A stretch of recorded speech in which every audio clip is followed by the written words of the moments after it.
My name is Miller, and at 32, I spent 8 years building a career as a software developer while watching my sister Natalie receive endless favors. Growing up, the pattern was clear. She was the golden child, I was the afterthought. Through discipline and sacrifice, I managed to save nearly $175,000 until Natalie decided she was entitled to it. What followed was the ultimate family betrayal that forced me to choose between my future and their approval. Before I tell you how my entire family turned against me, let me know where you're watching from and hit that subscribe button if you've ever had to stand up to entitled family members. I grew up in a middle-class suburb, about 20 miles outside of Boston. On paper, we were the quintessential American family. Dad worked his way up to middle management at a regional bank, proud of his corner office and company car. Mom taught 3rd grade at the local elementary school, beloved by students and parents alike for her creative teaching methods. Our 3-bedroom colonial, with its small but well-kept yard, nestled in a neighborhood where kids rode bikes until streetlights came on. From the outside, the Carlson family portrait seemed perfectly normal.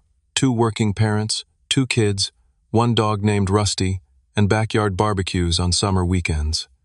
But inside those walls, the dynamic was anything but balanced. From my earliest memories, the favoritism toward my sister Natalie was subtle but unmistakable. When she was 13 and I was 10, she'd get brand new outfits for school while I wore cousins' hand-me-downs. Dad would explain it away with practical excuses. "Girls' clothes can't really be passed down, Miller. Be practical." Mom would add, "Natalie needs to fit in with her friends. You know how girls that age are." Their calendar always had room for Natalie's events. My parents never missed her choir performances or soccer games, sitting front row recording every moment. Meanwhile, my academic competitions or baseball games were attended sporadically, if at all. There was always a reason. Dad had an important meeting, Mom had papers to grade. I learned to tell them about my events at the last minute, sparing myself the disappointment of expecting them to show. The pattern reached its peak during my high school graduation. I was set to receive an award for outstanding achievement in computer science, something I'd worked toward for 4 years. Halfway through the ceremony, I watched from the stage as my parents slipped out the back door. Later, I learned they left to make it to Natalie's dance recital across town. When I arrived home, still in my graduation gown, the house was empty. A hastily scribbled note on the kitchen counter read, "Congrats. Leftovers in fridge.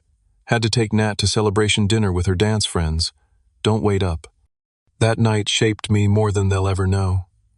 I sat alone on our back porch, still in my graduation clothes, and made a promise to myself. I would build my life without expecting anything from anyone. Independence wasn't just a goal, it became my shield. I got my first job at 16, working weekends at Comptech, the local electronics store. While friends spent Saturdays at the mall, I learned about computer components from Gary, the gruff but knowledgeable manager who recognized my curiosity. After hours, he'd let me disassemble and rebuild the display models that weren't selling well. "You've got a mind for this," he'd say, which meant more to me than any half-hearted compliment my parents ever offered. High school became merely a daytime obligation. Evenings and weekends were dedicated to teaching myself programming languages through library books and early internet forums. My bedroom transformed into a workshop of discarded tech parts and programming manuals. Mom complained about the mess but never interfered. My space was the one area where I had complete autonomy. When college application season arrived, the contrast between Natalie's experience and mine couldn't have been starker. My parents had been contributing to Natalie's college fund since her birth. Multiple campus tours were arranged for her, professional photos taken for applications, and an SAT prep tutor hired despite her mediocre interest in academics. For me, the conversation was brief.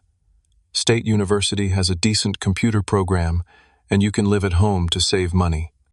The unspoken message was clear: family resources were allocated elsewhere. I had different plans. Through relentless studying and those same programming skills I'd taught myself, I secured a merit scholarship to the State University's engineering program. The day the letter arrived, Mom said she was proud but quickly pivoted to concerns about Natalie's upcoming college decisions. Dad simply nodded and asked if the scholarship covered room and board.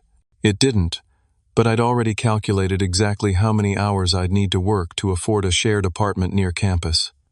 College continued the pattern of self-reliance. I worked 25 hours weekly at the university's IT department while carrying a full course load. Holidays meant picking up extra shifts while other students went home. Meanwhile, Natalie attended an expensive private liberal arts college 3 states away, her apartment fully furnished by our parents, her monthly expenses covered by their credit card. "Your sister isn't as naturally capable as you are," Mom would explain during rare phone conversations. "She needs more support to thrive." After graduation, our paths diverged even more dramatically. I secured a position at Tech Fusion, a growing software company in Boston. The starting salary wasn't impressive, but the potential for growth was. I rented a modest 1-bedroom apartment in an unfashionable neighborhood and drove the same reliable Honda I'd purchased in college.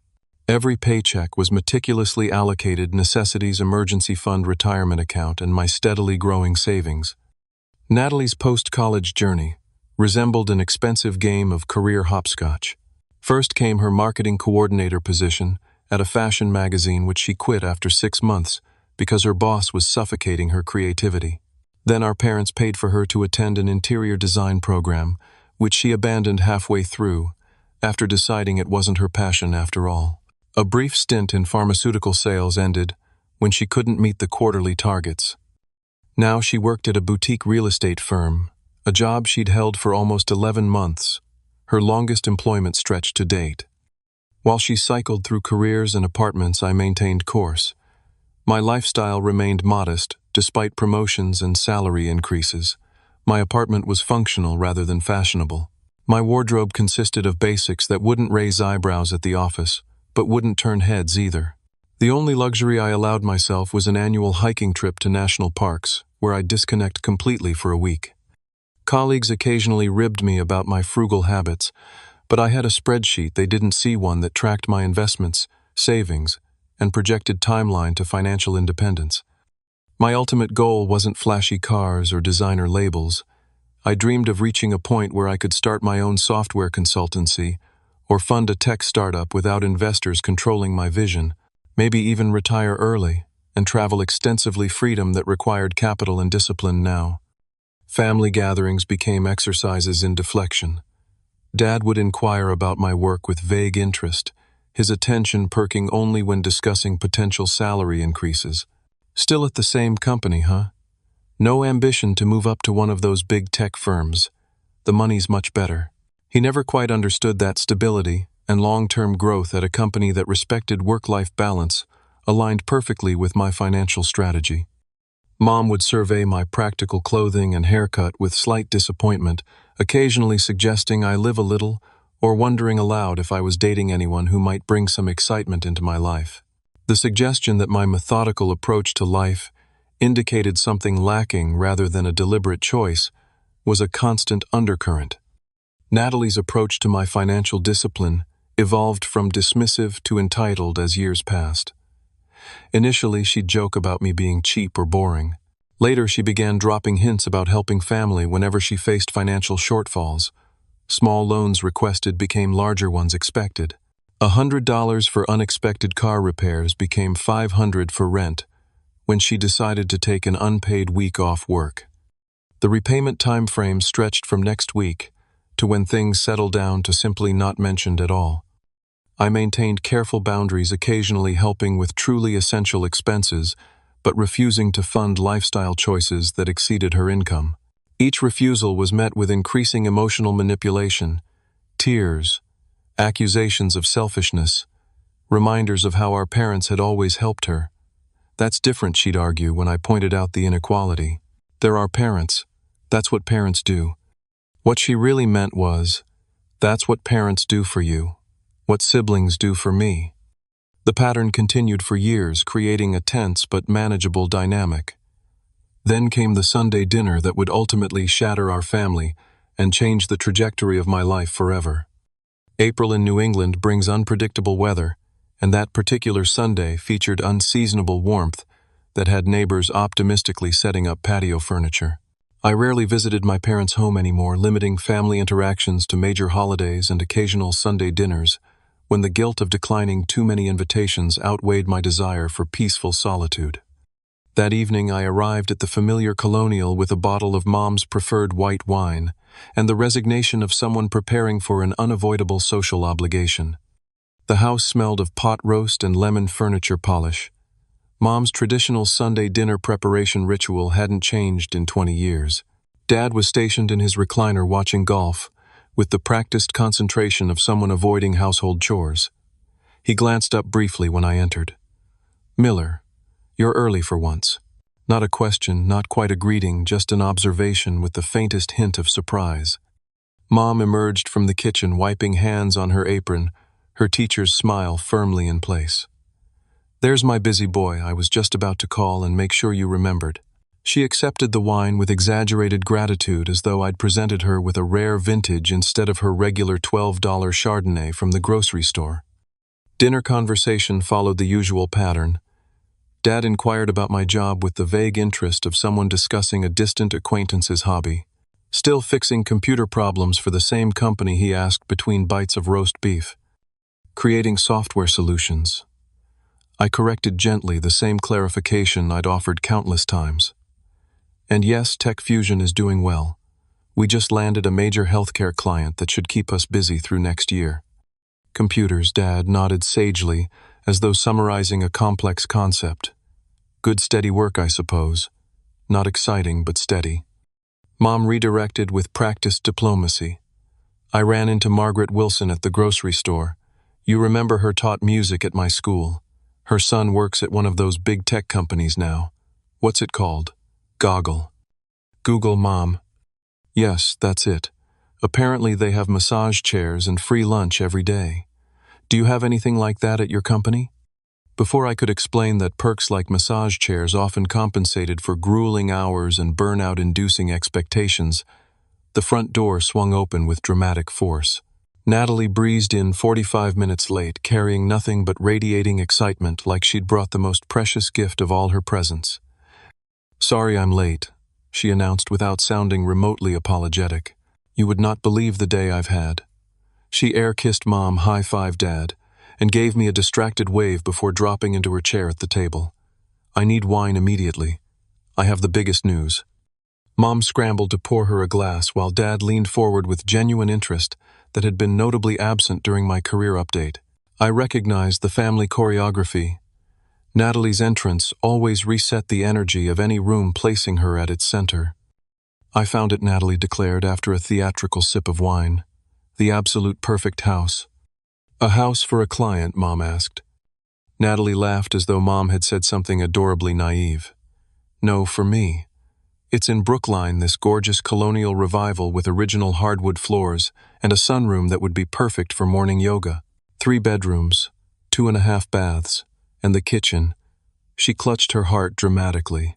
"Viking range marble countertops and these pendant lights that look straight out of a magazine." Dad frowned slightly. "Brookline's expensive. What's a place like that going for these days?"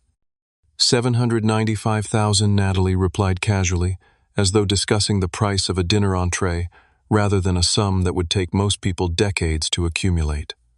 I nearly choked on my water. Natalie had been at her current job less than a year. Even with generous real estate commissions, the math was impossible. "Sweetheart, that's wonderful that you found something you love," but Mom began gently. "I already put down a refundable deposit to hold it," Natalie interrupted, beaming. "The market's so competitive right now. My broker friend Sandra said I had to move fast. Don't worry, I have it all figured out." Dad looked simultaneously concerned and impressed by her initiative. Mom shot me a quick glance, perhaps sensing my skepticism, before turning back to Natalie with a forced smile. "Well, tell us more about this dream house." For the next 30 minutes, we were subjected to an exhaustive description of every architectural detail, neighborhood amenity, and future decoration plan. Natalie's enthusiasm was undeniable. Her eyes sparkled as she described the home's character and potential. Not once did she mention practical considerations like property taxes, maintenance costs, or how she planned to afford a mortgage that would clearly exceed her income. As dinner concluded, and Mom served her signature apple crumble, Natalie suddenly turned her attention to me. "Miller, let's catch up. I feel like we've barely talked lately. Help me clear the dishes." In the kitchen, away from our parents, Natalie initially maintained the pretense of sibling bonding. She asked surface-level questions about my job while loading the dishwasher haphazardly in a way that would require rearranging after she left. So the coding stuff is going well, making good money. Software development, I corrected automatically. And, yes, the company's doing well. I'm leading a new project That's great, she interrupted, clearly uninterested in details. You've always been so good with all that technical stuff. Really smart with money, too. The pivot was so transparent I nearly laughed. Thanks. Natalie leaned against the counter, studying her manicure with forced casualness. Speaking of money, I'm in a bit of a situation with the house. The house you can't afford. The words slipped out before I could filter them. Her expression flickered between annoyance and determination. I can afford it with the right investment. That's actually what I wanted to talk to you about. She lowered her voice conspiratorially. I need a down payment of $125,000 in 2 weeks to secure the mortgage. The number hung in the air between us. $125,000. Not a small favor or temporary loan, but a sum that represented years of my disciplined saving and careful planning. Natalie, I struggled to find words that wouldn't immediately escalate the conversation. That's not a small amount. Where are you planning to get that kind of money? She looked at me like I was being deliberately obtuse. From you, obviously. I know you've been saving practically every penny since college. You must have at least that much just sitting in accounts doing nothing. The casual entitlement in her tone rendered me momentarily speechless. My savings weren't doing nothing, they represented security, opportunity, and freedom from exactly this type of financial pressure. My savings are allocated for specific goals. I finally responded, keeping my voice even. I'm not in a position to. Oh, come on, Miller, she cut in, rolling her eyes. You just got lucky with your boring tech job. I'm trying to build something real here, a home, a future. This house is perfect for when I eventually settle down and have a family. I didn't get lucky. I worked consistently at one company for 8 years while living below my means specifically to build financial security. Whatever, she waved dismissively. The point is, you have the money, and I need it. Family helps family. You can spare it. It's not about sparing it, Natalie. That represents years of... I'll pay you back eventually, of course, she continued as though I hadn't spoken. Once my career really takes off. I'm up for this huge listing next month, and when the market shifts, the house will appreciate, and we can consider it an investment for both of us. There's no we in this scenario, I said firmly. This is your house, your mortgage, your responsibility. I'm not giving you my savings for a down payment on a house you can't afford. Her expression transformed instantly, the pleasant facade crumbling to reveal indignant anger. Are you serious right now? After everything our family has done for you? The irony of this statement was so profound I almost laughed. What exactly has our family done for me that compares to handing over $125,000? Oh, playing the victim again, she sneered. Poor Miller, always feeling so overlooked. Maybe if you weren't such a robot about everything, people would actually want to help you. I'm trying to build a real life here while you're hoarding money for what? Some theoretical future that might never happen. I'm not giving you the money, Natalie. That's final. I kept my voice calm but firm. Her eyes narrowed, tears suddenly appearing with suspicious timing. You really don't care about anyone but yourself, do you? Without waiting for a response, she pushed past me and stormed back to the dining room. I remained in the kitchen, hands gripping the counter, taking deep breaths. Through the doorway, I could hear her voice rising dramatically. Miller refuses to help me. After everything I've done for him, he won't help me with the house. And just like that, the battle lines were drawn in a war I never wanted to fight. The kitchen doorway framed a scene straight from childhood. Natalie, at the center, tears, strategically deployed, my parents rushing to comfort her while shooting disappointed glances in my direction. I steeled myself before walking back to the dining room, where 3 pairs of eyes turned to me with varying degrees of accusation. Dad spoke first, his banker's voice measured but stern. Miller, your sister just shared what you discussed in the kitchen. I think we need to talk about family responsibility. There's nothing to discuss, I replied evenly. Natalie asked me to give her $125,000 for a down payment on a house she can't afford. I declined. It wouldn't be giving. Natalie interjected, her voice trembling perfectly. It would be helping. An investment in family. Mom reached across to squeeze her hand. Sweetheart, I'm sure your brother doesn't mean to be difficult. Miller's always been. She paused, searching for a diplomatic term. Careful with his resources. Careful, Dad scoffed. The boy's been squirreling away money like the apocalypse is coming since he was 16. Meanwhile, your sister is trying to establish herself, build a proper life. The familiar dynamic reasserted itself.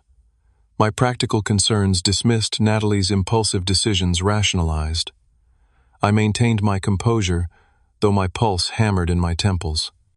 A proper life doesn't mean buying a house you can't afford with someone else's money, I said quietly. This attitude is exactly why you're alone. Mom sighed, the non sequitur landing like a calculated blow. Always numbers, never heart. Dad leaned forward, his authoritative posture reminiscent of childhood lectures. Son, family means supporting each other. Your mother and I have always been there when either of you needed anything. Now your sister needs your help for something important. You've been there for Natalie. I corrected the words, escaping before I could reconsider. There's quite a difference. The room fell silent. I'd broken the unspoken family rule, never acknowledged the imbalance. That's unfair, Mom finally said, her teacher voice emerging. We've supported both our children equally. Natalie seized the opportunity, pivoting to righteous indignation. See, this is what he does. Turns everything into some competition, some grievance. I'm trying to make a life milestone happen, and he's bringing up ancient history. Dad raised his hand for silence. Regardless of whatever perceived inequalities you think existed in your childhood, Miller, you're an adult now. Adults in a family support each other. Your sister isn't asking for a frivolous expense. This is a home security for her future. A home that costs nearly $800,000 when she's been at her job less than a year, I pointed out. That's not security, it's financial recklessness. I'm good at my job, Natalie snapped. Just because I don't want to sit in a cubicle writing computer gibberish all day doesn't mean I can't be successful. Dad cleared his throat. The point is, Miller, we expect you to reconsider. Family comes first, always has in this household. The conversation continued in circles for another 40 minutes. No matter how clearly I explained my perspective, it was dismissed as selfish, cold, unfeeling. Eventually, I excused myself, citing an early meeting the next day. As I left, Dad's parting words followed me to the car. Think about what really matters in life, son. It isn't numbers in a bank account. The week that followed brought an escalating campaign of emotional warfare. Every morning began with text messages from Mom ranging from guilt-inducing barely slept, thinking about your poor sister's disappointment, to passive-aggressive, always thought we raised children who cared about family. Dad's approach was more direct, daily phone calls during my lunch break, his voice oscillating between stern disappointment and condescending explanation of how family obligations worked. You'll understand when you have your own kids someday, he said repeatedly, as though my childless state explained my moral failure. Natalie employed every manipulation tactic in her arsenal. Morning texts described her tears. Afternoon emails detailed the house features she'd have to give up. Evening voicemails captured her sobbing about letting down her real estate colleagues who had pulled strings to help her. By Wednesday, the circle widened. Aunt Susan, Mom's sister, sent a particularly cutting email. Your mother is heartbroken over your selfishness. After everything they've sacrificed for your education and opportunities, this is how you repay family. The irony of this message was profound.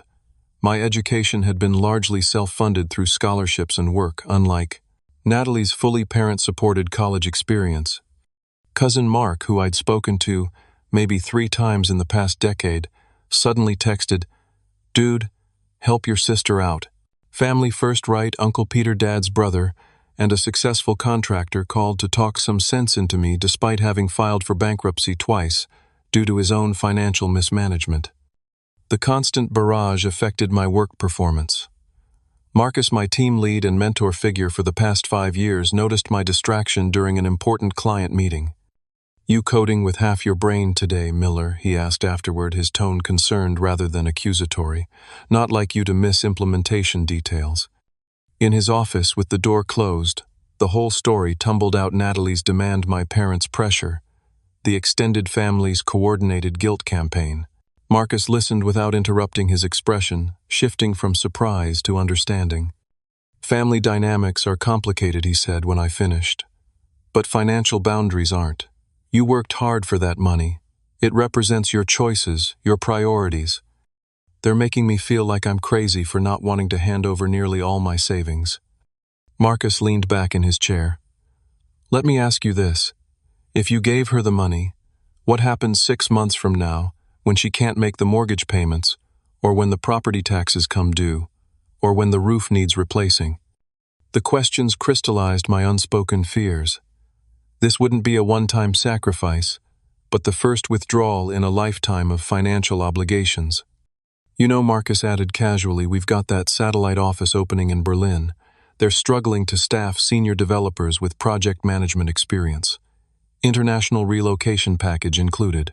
Might be worth considering, if you need some geographical perspective." The seed was planted, though I didn't take it seriously at first. That changed Thursday evening when my parents and Natalie showed up unannounced at my apartment. I opened the door to find the three of them standing in the hallway like an intervention squad. Dad's expression was stern, Mom's worried, Natalie's smugly expectant. "We need to talk," Dad announced, pushing past me into my living room without waiting for an invitation. For the next 2 hours, I endured what could only be described as an emotional ambush. Dad paced my small living room, lecturing about family loyalty and obligation. Mom sat perched on the edge of my couch, alternating between teary pleas about Natalie's one chance at happiness and disappointed sighs when I remained firm.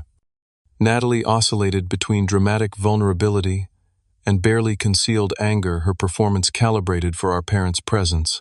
"I just don't understand why you hate me so much," she whimpered, when Mom was watching, then shot me a venomous glare when Dad turned to examine my modestly furnished apartment with thinly veiled disapproval. "Look at this place," he muttered, gesturing around my practical but comfortable space. "Living like a college student when you could afford better.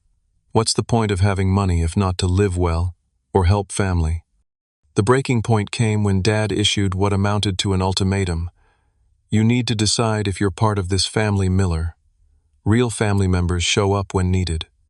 When they finally left, my apartment felt both emptier and more suffocating than before. Sleep proved impossible, my mind racing with their accusations, battling against my own certainty that their demands were unreasonable. At 3 in the morning, Marcus's casual mention of the Berlin position surfaced in my thoughts. Sitting at my kitchen table with only my laptop's glow for light, I researched the Berlin office, international work visas, and the logistics of relocating overseas. The company's internal job board showed the senior developer position still open. Almost without conscious decision, I updated my resume and submitted an application, expecting nothing to come of it. The response arrived in my inbox before I'd even showered for work. An interview request for 9:30 that morning, via video conference with the Berlin team lead and HR director. The urgency suggested both genuine interest and pressing need. The interview began awkwardly. I was operating on maybe 2 hours of fragmented sleep caffeine, barely masking my exhaustion. But something shifted as technical questions arose.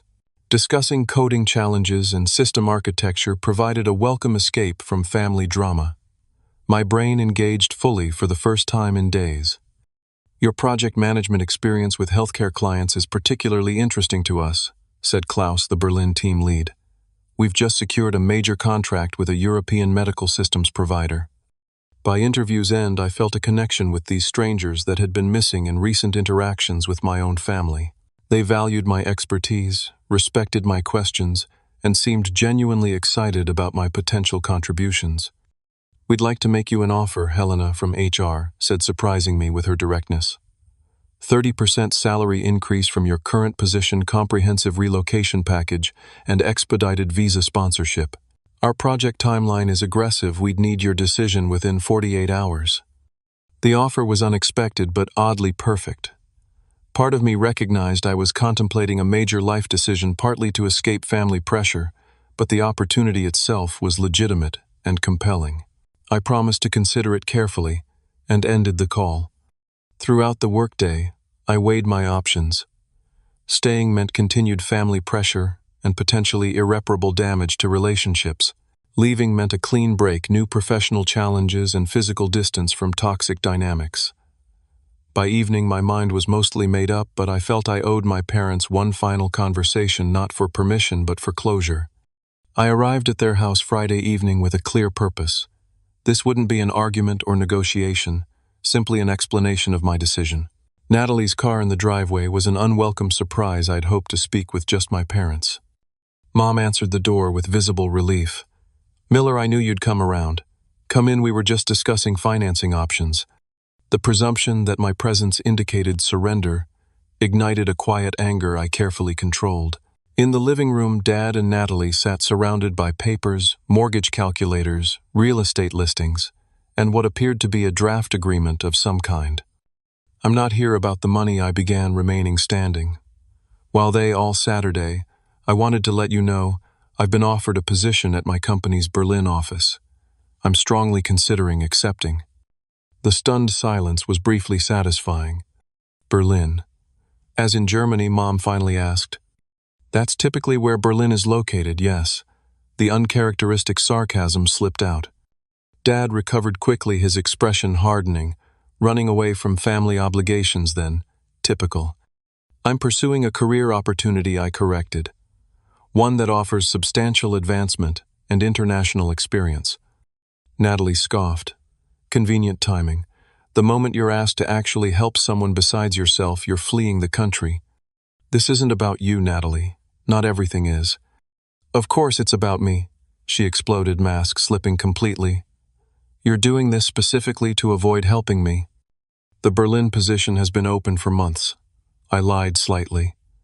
"I've been considering it for some time." Dad stood, assuming his authoritative posture. "You're making a mistake, son. Family should come before career ambitions." "That principle seems selectively applied in this household," I replied evenly. What followed was the most honest conversation our family had ever experienced. Painful truths long suppressed, finally emerging. I detailed years of unequal treatment, double standards, and dismissal of my achievements. Dad countered with accusations of jealousy and ingratitude. Mom attempted peacekeeping, but revealed her own biases with every intervention. Natalie, sensing she was losing control of the narrative, escalated dramatically. "Just admit you hate me. You've always been jealous because Mom and Dad love me more." The childish outburst might have been almost comical if it hadn't exposed the core dysfunction so perfectly.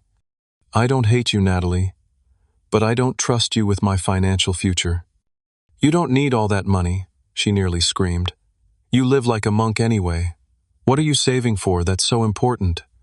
"My choices, my freedom, my future," each word deliberate and firm. As the argument intensified, shocking revelations emerged. Dad inadvertently disclosed that they had refinanced their home twice to cover Natalie's failed business venture and credit card debt. Mom let slip that Natalie had already been declined by 2 mortgage lenders before approaching me. "You've enabled her financial irresponsibility for years," I said, the pieces finally connecting. "And now you expect me to continue the pattern." Dad's face flushed with anger. "We've supported both our children as they needed it. Natalie has needed more help, that's just reality." "No, you've crippled her by never allowing her to face consequences," I countered. "And now you want me to do the same." The argument continued escalating, until I finally stood to leave, emotionally exhausted but strangely liberated. "I'll let you know my decision about Berlin by Sunday." Dad's parting shot followed me to the door. "If you choose to abandon your sister when she needs you, don't expect the same family you've always had to be waiting when you decide to return." The threat lingered as I drove home, its implications slowly unfolding in my mind. Was I really being threatened with family excommunication for refusing to hand over my savings? 2 hours after returning to my apartment, the answer arrived via text from Dad. "Your mother and I have discussed the situation. Your choices are clear sign as guarantor on Natalie's mortgage by Monday, or consider your relationship with this family fundamentally changed. Family stands together, or not at all. This isn't about money but loyalty. Make the right choice, son. The message stunned me with its explicit ultimatum. Minutes later, my phone buzzed with notifications. Natalie had posted a vague but clearly targeted social media update. Heartbroken, when those who should love you most reveal their true selfishness. Some bonds I thought were unbreakable. The comments section filled rapidly with sympathetic responses, including several from extended family members who clearly knew the situation from Natalie's perspective only. Cousin Rachel family first. Always. Can't believe him, Uncle Peter. Some people forget where they came from. Aunt Susan. Call me sweetheart. We'll figure this out. The coordinated public shaming campaign was followed by a group text from Mom to several family members that accidentally included me. Miller is being stubborn about helping Natalie. If anyone can talk sense into him before he ruins family relationships permanently, please try. Something cold and clarifying settled in my chest. These weren't actions of people who respected my autonomy or cared about my well-being. These were coercive tactics designed to force compliance. At 11:30 that night, a disturbing thought struck me. Natalie still had access to a joint savings account we'd opened years ago for a family vacation fund. The account had remained open with minimal funds, but it was linked to my primary accounts for occasional transfers. I logged into my banking app to check the status and discovered something chilling: 3 failed login attempts within the past hour from an unrecognized device. Someone, almost certainly Natalie, was trying to access my accounts. The realization triggered immediate action. By midnight, I was on the phone with my bank's emergency line implementing security freezes and removing all external access connections. By 1 in the morning, I had created entirely new accounts at a different financial institution and initiated transfers of my savings. By 2, I had changed every password security question and recovery phone number associated with my financial identity. The sense of betrayal cut deep. My own sister had attempted to access my accounts without permission. Whether to check balances or actually transfer funds remained unclear, but the boundary violation was unmistakable. This wasn't just emotional manipulation anymore. It was potentially criminal. As dawn broke, I sent a 2-word response to my father's ultimatum text. I understand. Let him interpret that however he wished. Then I emailed Helena in Berlin. I accept the position. How soon can I start? Morning brought the aftermath of my midnight financial lockdown: 57 missed calls and 36 text messages. Voicemails ranged from furious to threatening. Dad, what the hell did you do? Natalie says all accounts are frozen. Fix this immediately, or there will be serious consequences. Natalie, you absolute monster. I was just checking our joint account. How dare you accuse me of stealing after everything I've done for you? Mom, Miller, please call us. This situation is getting out of hand. Whatever you think Natalie did, I'm sure there's an explanation. Uncle Peter, your father's beside himself. Never seen him this angry. You need to make this right, son. The last message was from Mom, a simple text that somehow cut deeper than the angry voicemails. I'm disappointed in you. Not angry, not confused, disappointed. As though protecting my finances from unauthorized access was a moral failure rather than basic self-protection. While scrolling through the barrage of messages, another notification appeared: a private family chat screenshot from cousin Rachel, who had always been kind to me. Thought you should see this. Not right what they're doing. The screenshot showed a conversation between various family members discussing my mental health issues and paranoid behavior with Natalie, suggesting I might need professional help for my unhealthy relationship with money. Dad proposed a family intervention where they would help Miller see reason about his responsibilities. The coordinated character assassination confirmed my decision. These weren't the actions of people who had my best interests at heart. With strange calmness, I opened my laptop and formally accepted the Berlin position via email. Helena responded within minutes with preliminary paperwork and a proposed start date 3 weeks away. At the office, I requested a private meeting with my director to submit my 2-week notice. Marcus seemed unsurprised. Berlin made an offer: Yes, I'm accepting. He nodded slowly. I had a feeling you might. They're getting a hell of a developer. I appreciate the support you've given me here, I said, suddenly emotional about leaving the workplace that had been my one consistent environment. Listen, Miller, about the timing. Marcus hesitated, which was unusual for him. I know things are complicated with your family right now. The company typically requires 2 weeks' notice. But given the circumstances, we could process your departure more efficiently if needed. His implication was clear. He was offering an expedited exit if my family situation made it necessary. What exactly did Berlin tell you? I asked. Nothing specific. Klaus mentioned personal circumstances when he called to check your references. I filled in some blanks. He shrugged. International relocations are complex. Sometimes things need to happen quickly. By day's end, my departure timeline accelerated dramatically. I would officially finish in 1 week with an additional week of paid leave to handle relocation logistics. The company would arrange shipping for essential belongings while providing a stipend for new furnishings in Berlin. The practical aspects of dismantling my American life proceeded with surprising efficiency. My apartment lease contained a clause allowing termination with 30 days' notice and 1 month's additional rent, a financial hit, but worth the clean break. My modest furniture sold quickly through online marketplaces, and my reliable Honda found a new owner in a graduating college student. Each logistical step completed felt like severing another tie to the life my family wanted to control. Each box packed represented freedom rather than loss. The only remaining obligation was my apartment too many personal items to simply abandon too little time to properly sort through everything. I rented a small storage unit for items with genuine sentimental value and donated the rest to local charities. 4 days into this whirlwind transformation, Mom texted asking to meet alone for coffee. Against my better judgment, I agreed, selecting a public cafe where any potential scene would be constrained by social propriety. She arrived looking smaller, somehow the confident elementary school teacher diminished by family conflict. For several minutes we engaged in painfully awkward small talk about weather and her school's upcoming spring concert. Finally, she addressed the elephant in the room. Your father told me about your job in Berlin. She began stirring her untouched coffee. Is that really happening? Yes. I leave next week. Her hand trembled slightly. So quickly, without even discussing it with family first.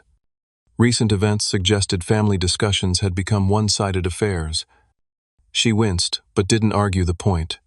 Miller, I know things have been intense lately, but running away to another continent seems extreme. Surely we can find middle ground about Natalie's situation. There is no middle ground, Mom. You and Dad gave me an ultimatum: sacrifice my financial security for Natalie or be cut off from the family. I'm simply acknowledging the choice you presented.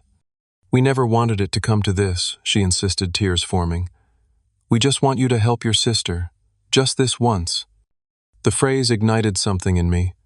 Just this once. Mom, Natalie has been given endless, just this onces, college tuition, graduate school she didn't finish, failed business ventures, credit card bailouts, car payments, rent when she quit jobs without having new ones lined up. It's never been just this once.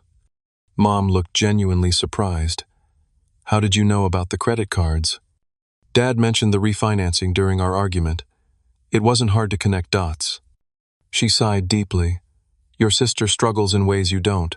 Life comes easier to you. Life doesn't come easier to me. I make different choices. I accept consequences. I live within my means. She found her dream home, Miller. How can you deny her that happiness? The conversation continued, circling the same drain: my obligation to sacrifice for Natalie's happiness, my selfishness for prioritizing my financial security, my cruelty for implementing account protections. When Mom finally asked directly if I would just help this one time, I replied with calm finality. No. And I need you to understand that this answer won't change no matter how many family members call or how many emotional appeals you make. She left soon after our goodbye, awkward and strained. The gulf between us felt unbridgeable, not because of anger, but because we operated from fundamentally different understandings of family obligation. The night before my departure brought one final confrontation. I was packing the last of my essential belongings when a sharp knocking interrupted my methodical work. Through the peephole, I saw Natalie alone and clearly agitated. Against my better judgment, I opened the door but blocked the entrance. "Natalie, it's late." "You're really doing this," she said, taking in the packed suitcases visible behind me. "Running away to Europe." "I accepted a job opportunity. That's all." She gave a hollow laugh. "Right. Nothing to do with refusing to help your only sister. Did you need something specific, Natalie? I'm leaving tomorrow, and still have packing to finish." Her expression shifted suddenly, vulnerability replacing hostility. "Miller, I think we got off on the wrong foot with this whole house thing. I know I may have come across entitled." The admission was so unexpected, I momentarily lowered my guard, stepping back to allow her entry. "I've been thinking about what you said," she continued, perching on the one remaining chair, "about consequences and choices. And you're right, I haven't always made the best financial decisions." For a brief, hopeful moment, I wondered if genuine reconciliation might be possible. Then she continued, "Which is why I need your help more than ever. This house could be my fresh start, my chance to finally build something stable. I've worked out a better payment plan. You wouldn't need to give me the whole $125,000, maybe just $75,000 as a loan. I'd pay you back within 5 years guaranteed." The disappointment was crushing but clarifying. "Natalie, nothing has changed. My answer is still no." Her mask of contrition vanished instantly. "Then you're still the same selfish jerk. Do you know what's happened since you pulled your little banking stunt? Dad's blood pressure is through the roof. Mom's having anxiety attacks. I lost the deposit on the house because I couldn't secure financing in time. I'm sorry about Mom and Dad's health issues, but I'm not responsible for your financial decisions." "Oh, but you are responsible for destroying this family," she countered, voice rising. "Do you know what else? I'm already $30,000 in credit card debt trying to maintain the lifestyle expected in luxury real estate. My car is 3 months behind on payments. I could lose my job if I don't look successful enough to sell high-end properties." The confession of her dire financial situation confirmed every instinct that had led me to protect my assets. This wouldn't have been a one-time loan, but the first payment in an endless cycle of financial emergencies. "Natalie, I think you should leave." "You think you're so much better than me," she spat, gathering her purse. "But you're just a coward running away from family. Enjoy your lonely life in Germany. I hope whatever money you're hoarding keeps you warm at night." As the door closed behind her, I felt an unexpected sense of peace. Tomorrow I would board a plane to Berlin, leaving behind a family dynamic that had become unsustainable. Whatever lay ahead would be challenging in different ways, but it would be shaped by my choices rather than others' expectations. Berlin in spring defied expectations. Instead of the gray industrial landscape American movies often depicted, I found a vibrant city, where historic architecture stood alongside modern design, where parks burst with unexpected greenery, and where the energy of reinvention seemed to pulse through streets that had witnessed both division and reunification. My company-arranged apartment in Prenzlauer Berg provided the perfect introduction to my new life, a sunny fifth-floor walk-up in a renovated pre-war building, with tall windows and wooden floors that creaked pleasantly underfoot. The neighborhood bustled with young families and professionals, dotted with corner cafes where laptops and conversations coexisted in comfortable harmony. The contrast with my former life was immediate and profound. Nobody in Berlin knew me as Natalie's brother or measured my worth against family expectations. My colleagues at the office welcomed me with genuine curiosity and professional respect, interested in my technical expertise rather than my personal finances or family relationships. Klaus, the team lead who had interviewed me, became an unexpected ally in my transition. "The German work-life balance might surprise you," he warned during my first week. "We expect focus during work hours, but consider emails after 6 in the evening slightly offensive. Weekends are sacred. Even your vacation days are mandated by law. You must take them." This structured separation between professional and personal spheres initially felt foreign but increasingly liberating. For 8 years, I'd been available for late-night work emergencies and weekend project sprints.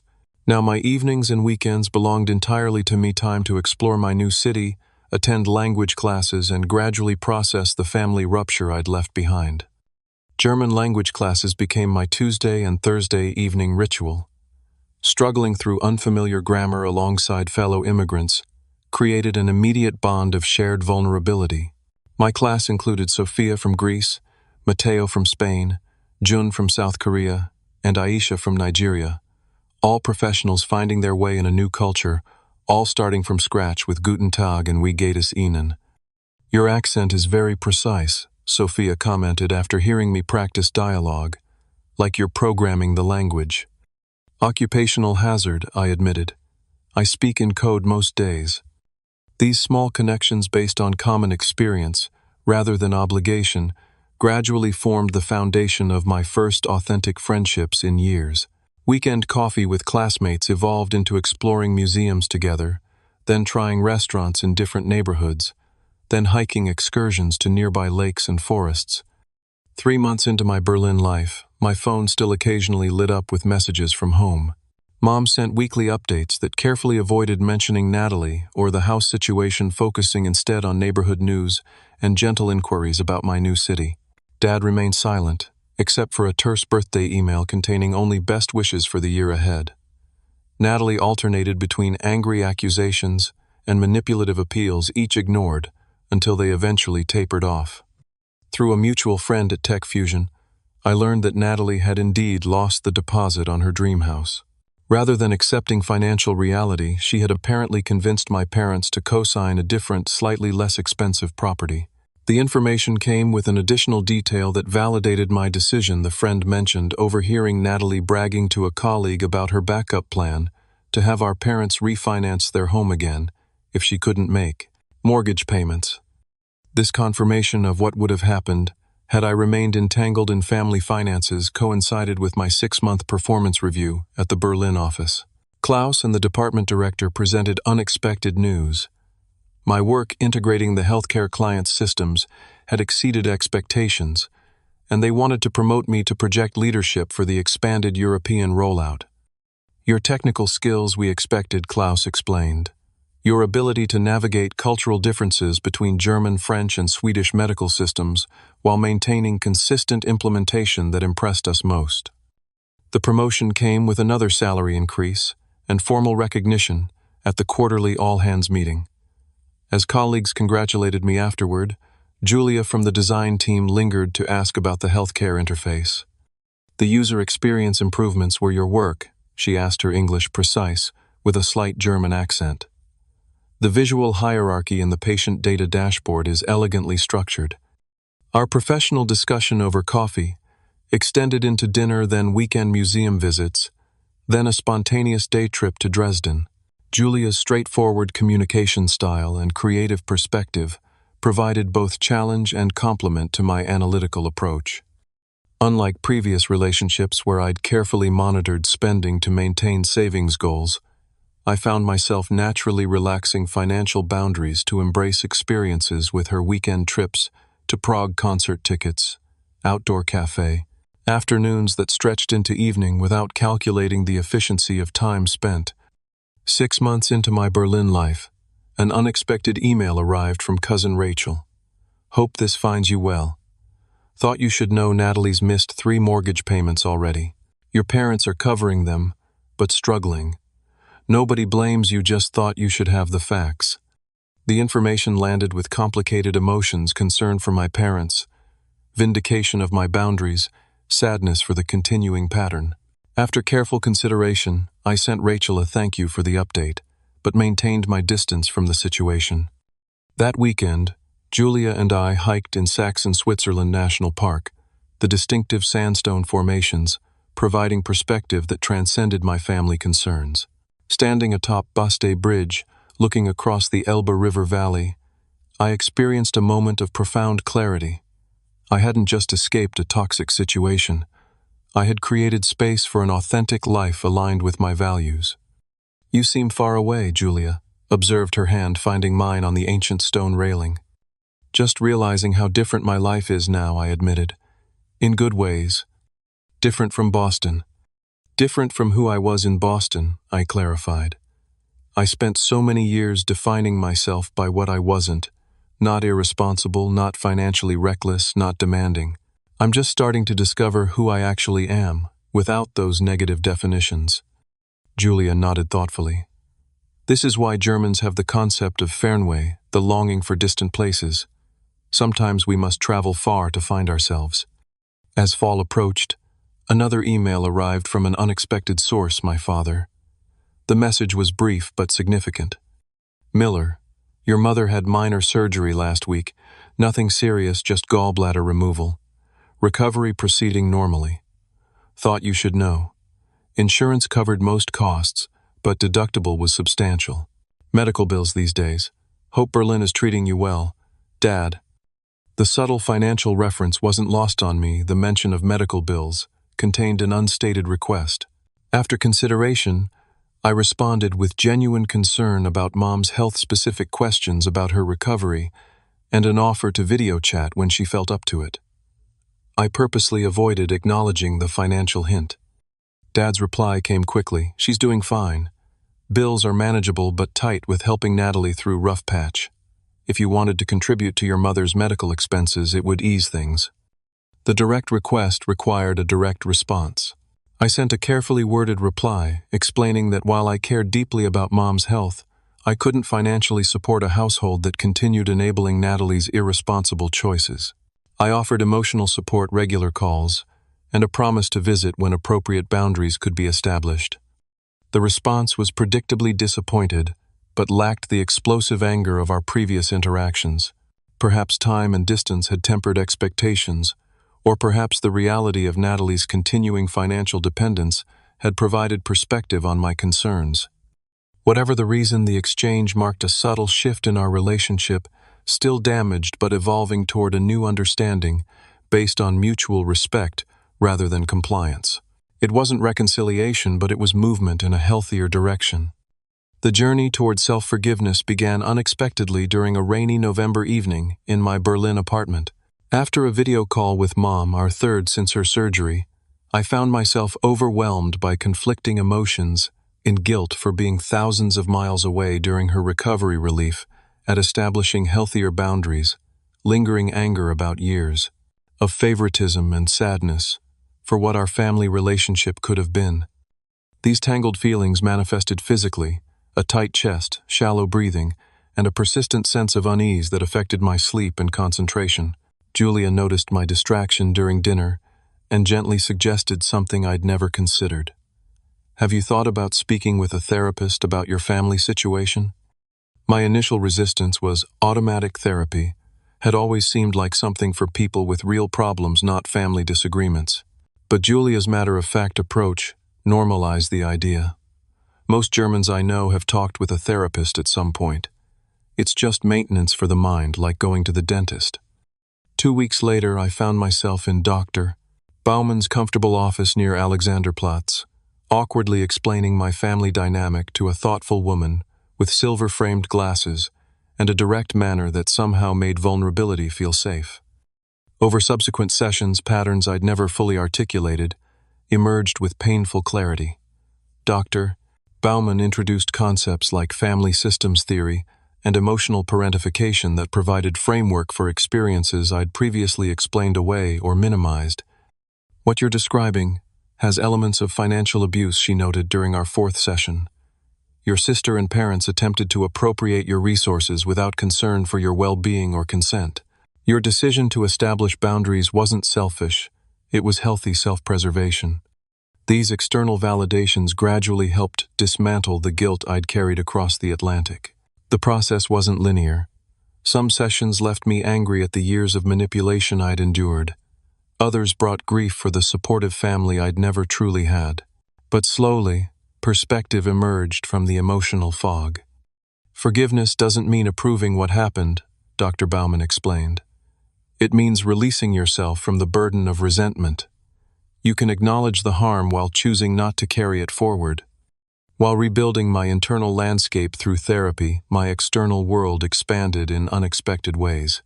Marcus from the engineering team and his husband Stefan invited me for dinner, then weekend barbecues, then their regular game nights with friends. Julia's circle of artist friends welcomed me into gallery openings and creative discussions where my analytical perspective was valued rather than dismissed as cold or calculating. During the Christmas season, when homesickness might have been most acute, Julia's family invited me to their traditional celebration in Munich.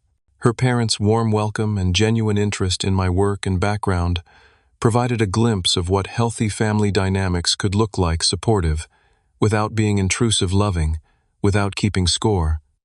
"They like you," Julia commented, as we took an evening walk through Munich's festive Christmas market, snowflakes catching in her dark hair. "They barely know me," I countered, still uncomfortable with easy acceptance. She squeezed my hand. "They know enough. They know you make their daughter happy. For them, that's sufficient." The contrast with my own family's conditional approval was both painful and illuminating. What Julia's parents offered: freely acceptance, respect, interest, my own had always attached to compliance with their expectations. Professional growth paralleled personal development. 9 months into my Berlin position, Klaus recommended me for promotion to team lead for the expanding healthcare division. "Your technical skills got you hired," he explained, "but your emotional intelligence and cultural adaptability earned this advancement." The irony wasn't lost on me. The supposed robot who cared only about numbers was being promoted specifically for interpersonal capabilities. With increased responsibility came deeper purpose. Noticing the lack of coding education for underserved youth in our district, I started weekend workshops at the local community center, teaching basic programming concepts to teenagers who might otherwise never consider technology. Careers. What began as a small volunteer project expanded to include other engineers from our company and eventually secured corporate sponsorship for equipment and materials. These contributions to my new community provided satisfaction beyond career advancement or financial security. For the first time, my resources, time, knowledge, money, were being shared through conscious choice rather than obligation or manipulation. The distinction transformed giving from burden to joy. As my 1-year Berlin anniversary approached, I established limited but intentional contact with my family back home. Monthly video calls with Mom maintained connection while respecting boundaries. Occasional emails with Dad remained somewhat formal but free from financial pressure. Natalie's communications I screened carefully, responding only to messages free from manipulation or demands. Christmas brought a small breakthrough: a card from Mom with a handwritten note acknowledging past patterns. "I realize now we sometimes asked more of you than was fair. Your sister's path has been challenging for all of us. I'm trying to understand your perspective better." Not an apology exactly, but recognition of the imbalance I'd named a year earlier. My return card included photos of Berlin, details of my work and volunteer teaching, and an invitation for them to visit when the time feels right for everyone. An open door, but with a frame of mutual respect. Through therapy, friendship, meaningful work, and selective family reconnection, I gradually assembled the pieces of an authentic life, one based on choice rather than obligation, values rather than appearances, boundaries rather than barrières. The most profound lesson emerged not from dramatic confrontation, but quiet reflection. True family supports your growth rather than exploiting your resources. The people who celebrate your success without expecting to benefit from it, who respect your boundaries without requiring justification, who value connection without attaching conditions, these create the foundation of healthy relationships, whether bound by blood or choice. Financial boundaries proved inseparable from emotional ones, both expressions of self-respect and personal agency. By protecting my savings from Natalie's demands, I hadn't just preserved monetary resources, but affirmed my right to determine my own priorities and values. The freedom that resulted wasn't simple independence, but interdependence on healthier terms. Relationships built on mutual respect rather than obligation, giving motivated by genuine care rather than guilt or manipulation. 1 year after my midnight financial lockdown and 57 angry calls, I stood on my Berlin apartment balcony watching the first snow of December transform the city. The journey hadn't been easy. Leaving behind family, country, and familiar patterns required courage I hadn't known I possessed. There remained unresolved pain and uncertain relationships across the ocean. Yet through crisis had come clarity. By walking away from toxic expectations, I'd found my way toward authentic connection. By refusing to enable financial irresponsibility, I'd created space for meaningful contribution. By releasing the burden of family dysfunction, I'd opened myself to genuine joy. For anyone facing similar impossible family demands, know this. Sometimes the bravest choice isn't fighting harder within broken systems, but creating new patterns entirely. Your boundaries aren't selfishness. They're the foundation of self-respect. And sometimes the family you need most is the one you build rather than the one you're born into.